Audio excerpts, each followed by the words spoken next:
31 মে ঢাকার আকাশে নামবে চীনের একটি বিশেষ বিমান। বিমান থেকে শুধু একজন মন্ত্রী নামবেন না, বরং এক বিশাল বার্তা নিয়ে আসবেন চীনের বাণিজ্য মন্ত্রী ওয়াং ওয়েনতাও। আর সেই বার্তা স্পষ্ট, বাংলাদেশ এখন চীনের দৃষ্টিতে শুধু বন্ধুই নয়, বরং গুরুত্বপূর্ণ অর্থনৈতিক ও কৌশলগত অংশীদার।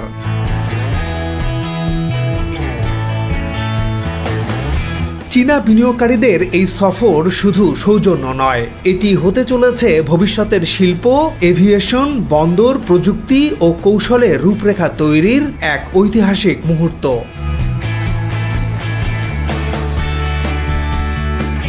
চীনা বাণিজ্য মন্ত্রীর সফর কেন গুরুত্বপূর্ণ? 150 বিনিয়োগকারীর আগমন কি বার্তা দিচ্ছে? মংলা থেকে তিস্তা, মার্কিন শুল্ক যুদ্ধে চীনের কারখানায় স্থানান্তর, আর চীনের ঋণে চলা মেগা প্রকল্পে গতি আনতে বাংলাদেশ কতটা প্রস্তুত, এসব তুলে ধরব এই প্রতিবেদনে। চলুন বিস্তারিত জেনে আসি। নিঃসন্দেহে এটি হতে যাচ্ছে বাংলাদেশের ইতিহাসে এককভাবে কোনো দেশের সবচেয়ে বড় ব্যবসায়ীদের মিলন মেলা। চীনের বাণিজ্য মন্ত্রী ওয়াং ওয়েনতাও আসছেন বাংলাদেশে, তাও আবার এক বিশাল বাণিজ্য প্রতিনিধি নিয়ে। 31 মে থেকে 2 জুন পর্যন্ত বাংলাদেশে থাকবেন তিনি, আর তার সঙ্গে থাকবেন 150 জন ব্যবসায়ী, যারা সবাই চীনের বড় বড় কোম্পানির প্রতিনিধি।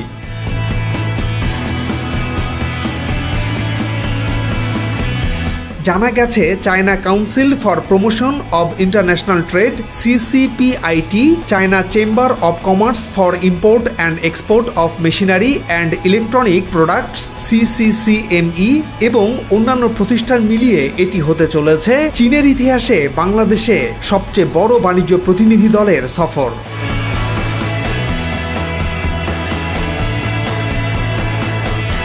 এই সফরের একটি প্রেক্ষাপট আছে, যুক্তরাষ্ট্র চীন বাণিজ্য যুদ্ধ, যেখানে আমেরিকা চীনের উপর শুল্ক বাড়িয়েছে। কোয়াড ও ইন্দো প্যাসিফিক অংশীদারিত্ব জোরদার করছে যুক্তরাষ্ট্র, আর চীন খুঁজছে বিকল্প উৎপাদন কেন্দ্র।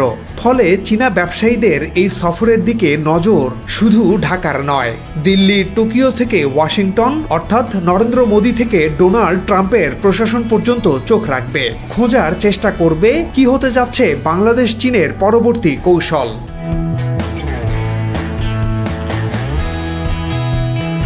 কেন গুরুত্বপূর্ণ চীনা বাণিজ্য মন্ত্রীর সফর?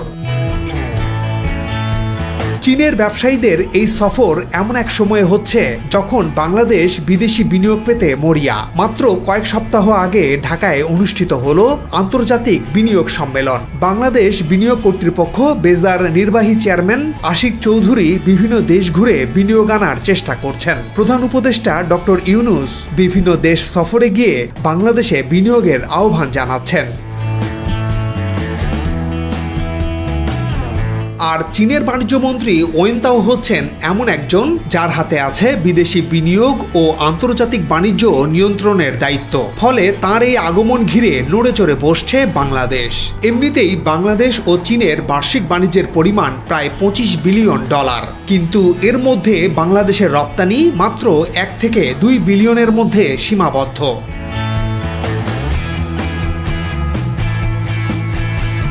চীনের বাজারে বাংলাদেশি পণ্য প্রায় সবই শুল্কমুক্ত প্রবেশাধিকার পায়, কিন্তু এরপরেও সেখানে হিস্সা বাড়াতে পারছে না ঢাকা। আশা করা হচ্ছে এত বড় বাজারে প্রবেশের দরজা খুলে দিতে পারে এই সফর। বিশেষ করে তৈরি পোশাক, ওষুধ, কৃষিপণ্য ও IT খাতে রপ্তানি বাড়ানোর সুযোগ তৈরি হতে পারে।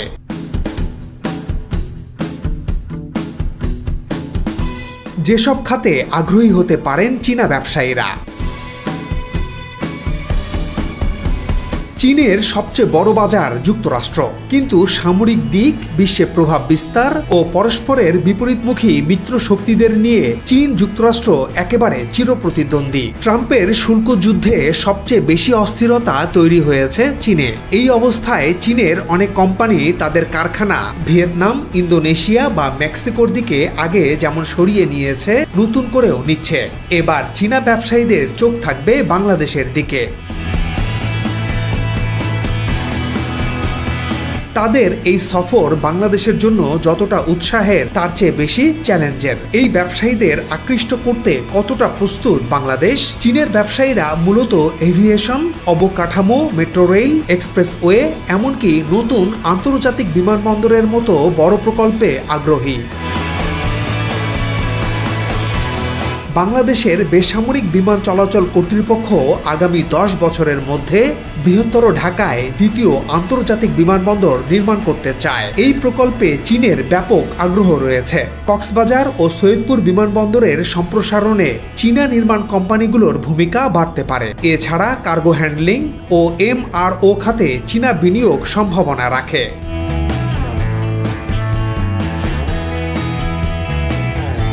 গার্মেন্টস ও টেক্সটাইল খাতে চীন নিজ দেশে উৎপাদন কমিয়ে এখন দক্ষিণ এশিয়ায় কারখানা স্থানান্তর করছে। বাংলাদেশ তার সবচেয়ে সম্ভাবনাময় গন্তব্য। বাংলাদেশের ওষুধ শিল্প বা ফার্মাসিউটিক্যাল খাতকে চীনা কোম্পানিগুলো আউটসোর্সিং হাব হিসেবে দেখছে। আইটি ও টেলিকম খাতে, বিশেষ করে 5G প্রযুক্তিতে হুয়াওয়ে ও ZTE এর মতো কোম্পানিগুলো বাংলাদেশে সম্ভাবনা খুঁজছে।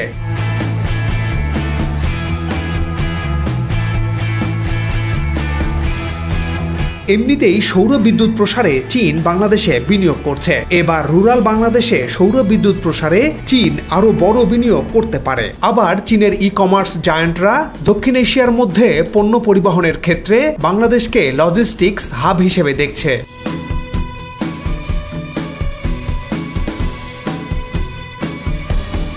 চীনের ঋণে চলা প্রকল্পে গতি।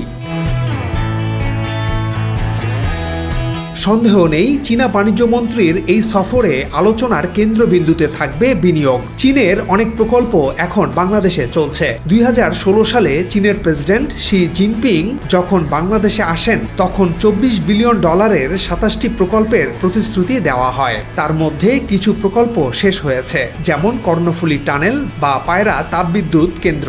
আবার কিছু প্রকল্প চলছে ধীর গতিতে।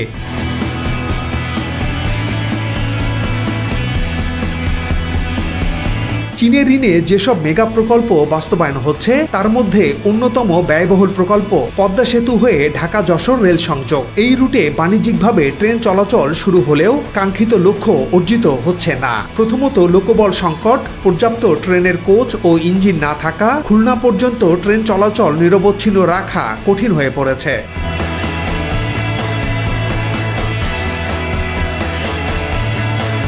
পাবলিক প্রাইভেট পার্টনারশিপ PPPর ভিত্তিতে ঢাকা এলিভেটেড এক্সপ্রেসওয়ে নির্মাণ কাজ চললেও এর মূল বিনিয়োগকারী চীনা কোম্পানি। এই প্রকল্প আংশিক চালু হলেও নানা সংকটে ধীর গতিতে চলছে এই প্রকল্পের কাজ। চলতি বছরের ডিসেম্বরের মধ্যে কাজ শেষ করার কথা থাকলেও সেটি সম্ভব হবে না।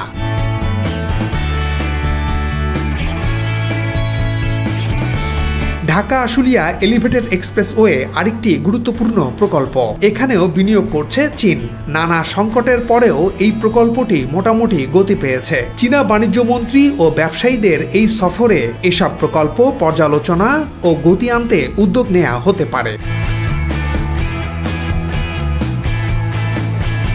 তবে ব্যবসায়ীদের চোখ থাকবে নতুন বিনিয়োগের দিকে। কিন্তু বাংলাদেশ তাদের জায়গা দিবে কোথায়? সেই প্রস্তুতি কতদূর?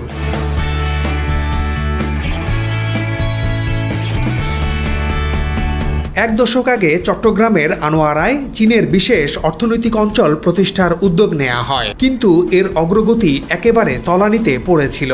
সম্প্রতি চীনা অর্থনৈতিক ও শিল্পাঞ্চল তৈরির কাজ ফের গতি পেয়েছে। বর্তমান বিশ্ব পরিস্থিতিতে এই শিল্পাঞ্চলকে গুরুত্বের সঙ্গে দেখছেন চীনা বিনিয়োগকারীরা। প্রকল্পটির কাজ পুনরায় শুরু করতে বিভিন্ন ডকুমেন্টসের কাজ, প্রকল্প সংশ্লিষ্ট পানি, বিদ্যুৎ, গ্যাস এবং যোগাযোগ ব্যবস্থার বিভিন্ন বিষয় নিয়ে নতুন করে আলোচনা শুরু করেছে বাংলাদেশ অর্থনৈতিক অঞ্চল কর্তৃপক্ষ বেজা।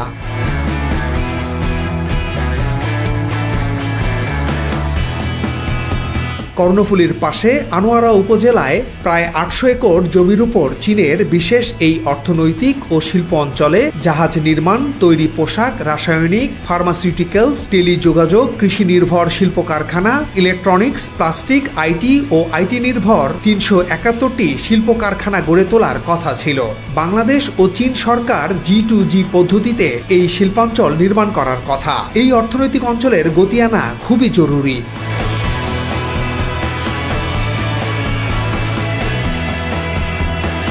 সম্প্রতি আনোয়ারায় কোরিয়ান ইপিজেড নিয়ে সব সংকট দূর করতে পেরেছে সরকার। চীন ও দক্ষিণ কোরিয়ার এই দুই প্রকল্প চালু হলে কর্ণফুলী টানেলের ব্যবহার বহুগুণ বাড়বে। পাশাপাশি বে টার্মিনাল তথা চট্টগ্রাম সমুদ্র বন্দর ব্যবহারের চাহিদা বাড়বে।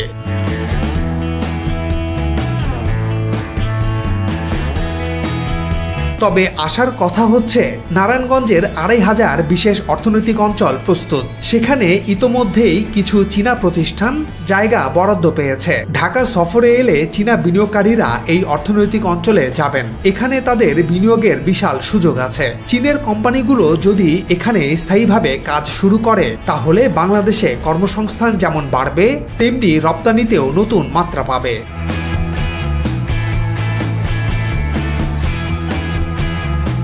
চীন ২০২০ সালেই তিস্তা নদী ড্রেজিং, নদী পাড়ে অর্থনৈতিক অঞ্চল ও কৃষি নির্ভর উন্নয়নের একটি প্রস্তাব দেয়। চীনে বিশ্বের সবচেয়ে উঁচু বাঁধ নির্মাণ করছে পাওয়ার চায়না। এই প্রতিষ্ঠানই দেশের উত্তরাঞ্চলের তিস্তা নদী ঘিরে মাস্টার প্ল্যান প্রণয়ন করে, যার মধ্যে রয়েছে তিস্তায় পানি সংরক্ষণ, অকাল বন্যা রোধ, আধুনিক স্যাটেলাইট শহর, শিল্পাঞ্চল, বন্দর ইত্যাদি। আশা করা হচ্ছে চীনের বাণিজ্য মন্ত্রীর সাথে সফরে এই কোম্পানির প্রতিনিধিও আসবেন। এই প্রকল্পের অগ্রগতি নিয়ে এবার গুরুত্বপূর্ণ আলাপ আলোচনা হতে পারে।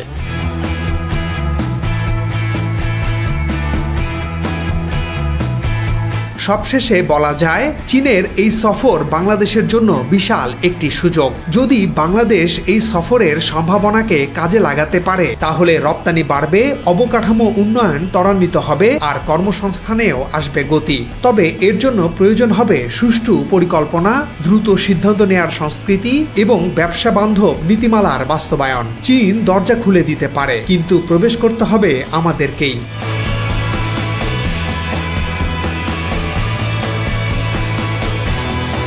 আমাদের অবকাঠামো কতটা উন্নত, বিদ্যুৎ ও গ্যাস সরবরাহ কতটা নির্ভরযোগ্য, আমদানি রপ্তানি কতটা সহজ, দক্ষ শ্রমিক আছে কি? চীনা বিনিয়োগকারীরা এই সফরে এসেই এসব পরীক্ষা করে দেখবেন। তারা দেখবেন বন্দরের সক্ষমতা, সরকারের রপ্তানি প্রণোদনা নীতি এবং অবকাঠামোর বাস্তব চিত্র।